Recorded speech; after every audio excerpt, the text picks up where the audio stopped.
What's up, you guys? Welcome back to my channel and welcome to anyone who's new here. My name is Zanele Klegiso and I am a registered South African nurse, and I am here on YouTube to document my life as a nurse in South Africa. I've missed 2 uploads, 2 weeks worth of uploads. I've missed it and I would like to apologize, but honestly speaking, there was nothing going on. I was just exhausted, and yeah, I couldn't get myself to sit down and film, and every time I tried to do that, load shedding would be on my face. So anyways, I am back, and I'm back with another educational video. If you are new here, please do consider joining this family. Over here we do educational videos based on HIV and other sexual transmitted infections. We also do vlogs on Thursdays, okay? Like, I let you guys into my life so that you can know me better beyond what I do occupationally. But yeah, I don't want us to waste any time, because you know what week this is? Do you guys know what week this is? This week it's condom week according to the health calendar. On today's video, I actually want us to have a conversation. You guys can see I didn't even bring my diary. I don't have guidelines. I want us to have an honest conversation. I don't even want us to have a conversation as a clinician and a recipient, but I want us to have conversations as ladies and gentlemen. If you gentlemen are comfortable with having such conversations with girls, I would like us to have a conversation around condom use. Let's not waste time, guys. Let's get on today's video. Now that the formalities are out there, guys, I want us to discuss, and I want you to tell me in the comment section, Uguti, what kind of condom user are you? Like, are you a consistent condom user, like 100% condom user? Are you a sometimes condom user? Are you a I'm allergic to condoms, I don't use condoms kind of person? Ask Jajanic in the comment section. We don't go through the comment section to judge others. I mean, we're here to share, to teach one another as well. I will start with sharing with you guys experiences that clients have shared with me and experiences that I personally have experienced as well, right? For instance, a recent current experience that I had, it was that, so currently, let me disclose, currently I am a condom user, 100% condom user, and shout out to my partner for being compliant. But something happened of recent, right? I thought I had missed my periods.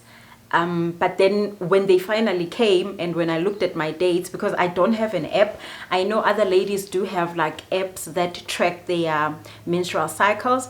I don't have it, and one of the reasons that I don't have that app is because for the past 2 years before I could meet my current partner, I was abstaining, so I didn't feel the need to like track my periods because they were not irregular. So obviously if they were consistent, I could see that there is nothing for me to worry about. So that's why I wasn't tracking my periods. Then I got in a relationship and I continued with the behavior of not tracking my periods, mainly because, like I said, I am 100% condom user and we are compliant. My partner and I are compliant in using a condom.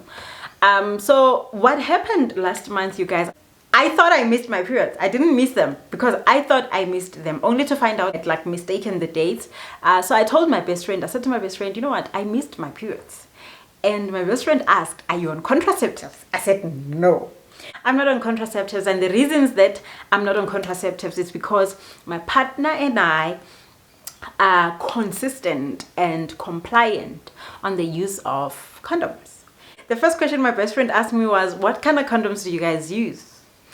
And we use the male condom. I don't carry the female condom, so we use the male condom, meaning when we are done with our business, the person that gets to see the end results of how the condom comes out like is my boyfriend. I don't get to say, oh, can I access the condom? No, I don't get to say that. Like, he takes care of it, okay? So meaning if my partner and I were to experience a condom burst, I've never experienced a condom burst before, so I don't know how it feels like to have a condom burst.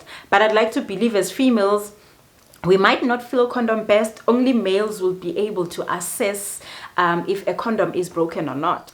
So imagine I always proudly state that I use condoms. I always tell people that no, I don't have a problem with a condom. I'm consistent. I'm a consistent hand on condoms. But imagine if the condom that I had used or that we've used with my partner, one of them got compromised and I wasn't able to notice it. My partner was also unable to notice it, and I fall pregnant, and the poor guy would actually have to sign up for a pregnancy that he wouldn't even be that certain that it's his. Guys, we all know, man, scandals of kids not being of their dads are there. So we really wouldn't blame this guy. If I was on dual method, it actually means that I would be protecting myself from HIV. I would also be protecting myself from unwanted pregnancies. If I was using a certain contraceptives and also using condoms at the same time, it would mean I'm protecting myself from unwanted pregnancy, and I'm also protecting myself from other sexually transmitted infections. Because many a times as people, as individuals, be it a female or male, what we protect ourselves from is pregnancy other than sexually transmitted infections. That's what we do. Often we get contraceptives from the facilities or from our doctors, and once we get contraceptives and get tested for HIV, we then become reluctant in using a condom. But what we don't understand and what we don't know is you can get other sexually transmitted infections if you do not use a condom. You can get gonorrhea, you can get syphilis, you can get male urethral syndrome, you can get vaginal discharge, you can get a lot of sexually transmitted infections that are not good for your health. If you are pregnant, you are still obligated, guys, you're still obligated to use a condom. Condoms are not only protecting unwanted pregnancies, but they protect unwanted infections as well. Women in pregnancy acquire a lot of infections from their partners because they're thinking, what's the use already? So what is the purpose of us using a condom? And I know also the use of condom is mostly emphasized to partners who are living with HIV, but no, those are not the only couples that should be using condom during pregnancy, even if you are not HIV positive, because on the HIV couples, we are preventing the reinfection of partners. Because really, like I said on my previous videos, that you will never know what could possibly destruct your viral load and take it from LDL to more than 50 copies per ml. So it is significant for us guys to use condoms and use dual method.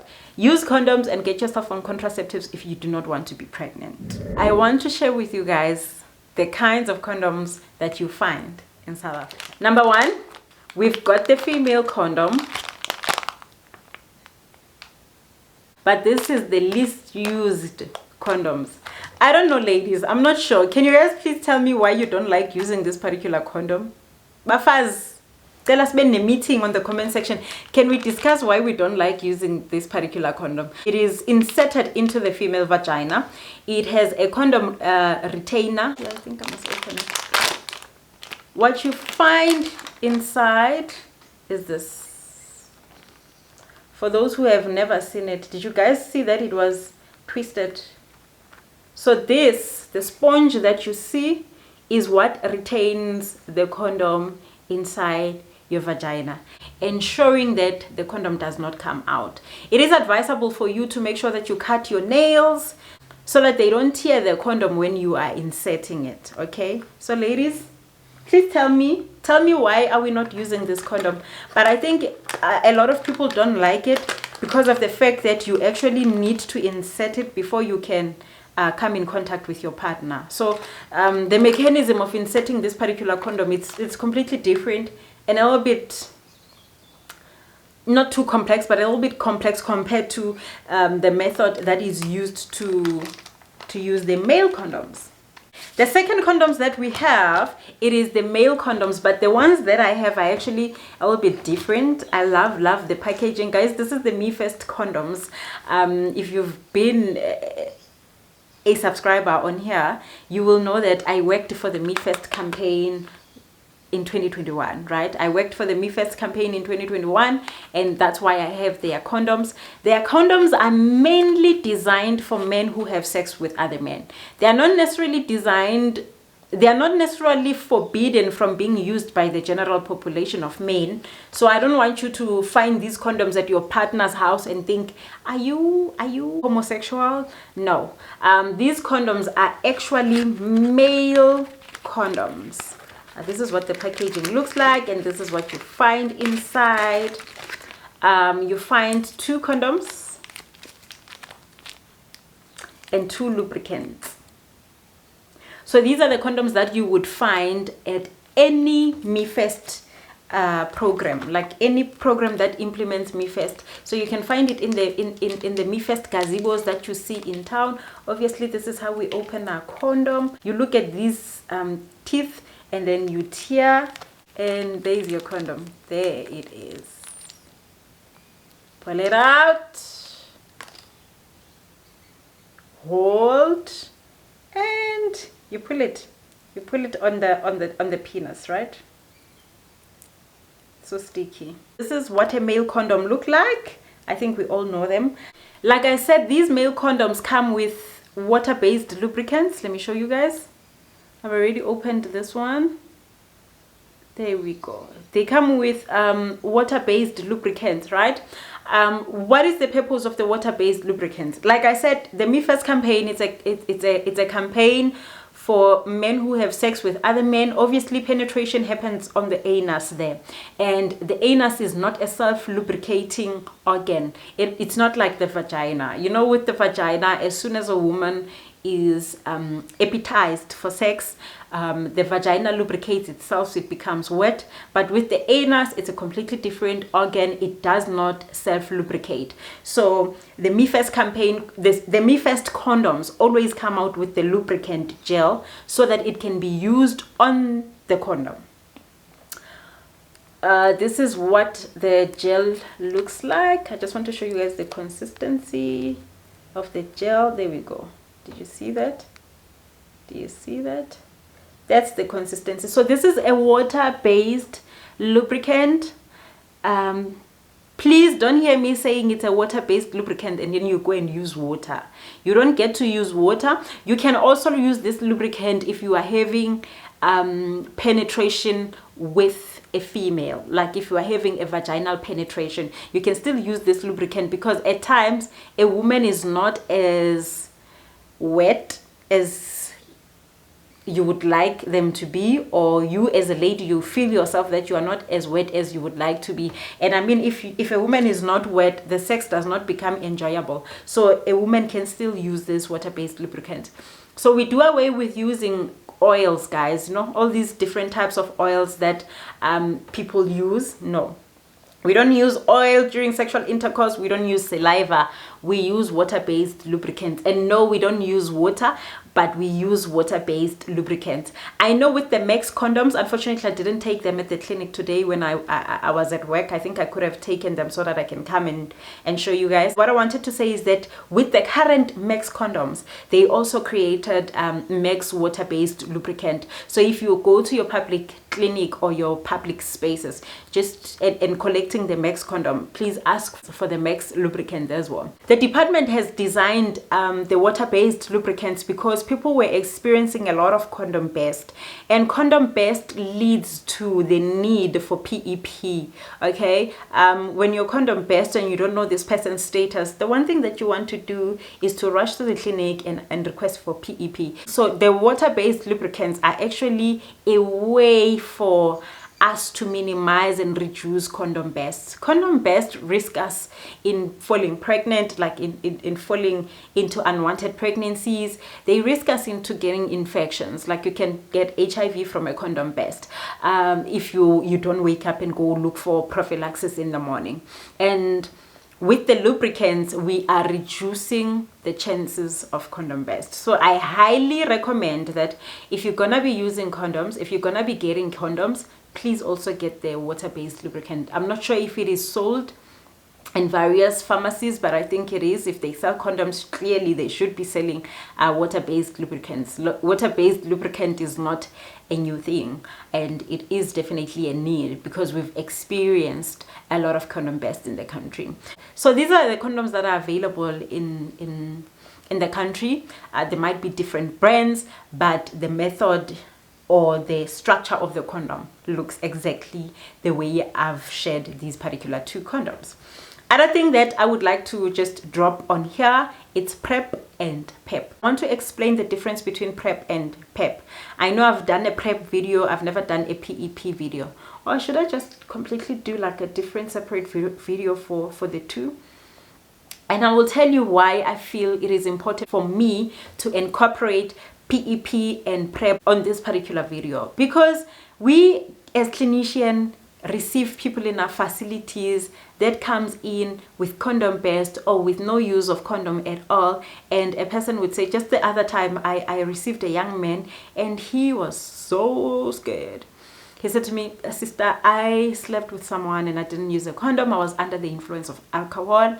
I don't think I know that. Not even I don't think. He actually said, I don't trust that person. I don't trust their status. I don't even know how do we get to that point where we look at people and feel this one I can trust and this one I can't trust.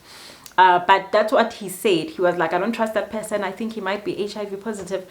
And so this young man was given PrEP at a certain facility like 3 months ago, and he actually never used the PrEP bottle completely, and now that he had a condom burst, he reached out for the PrEP drug, and the PrEP drug does not work as a PEP drug. So there is PrEP, which is pre-exposure prophylaxis, which you have to take every single day, and it's a way of protecting yourself from getting HIV.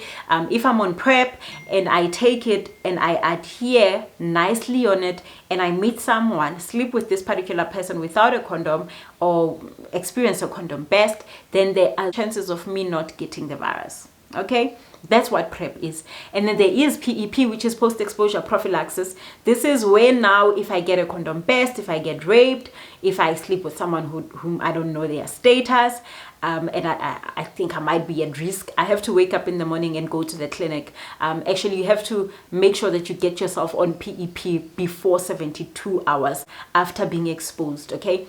And when he saw me, he was on 48 hours. And he was like, I'm now using this drug. And I said, you're using the wrong drug. And imagine if he hadn't seen me on that day. And he wasn't even planning on going to the clinic because he had seen me in these mobile trucks that I go to at times.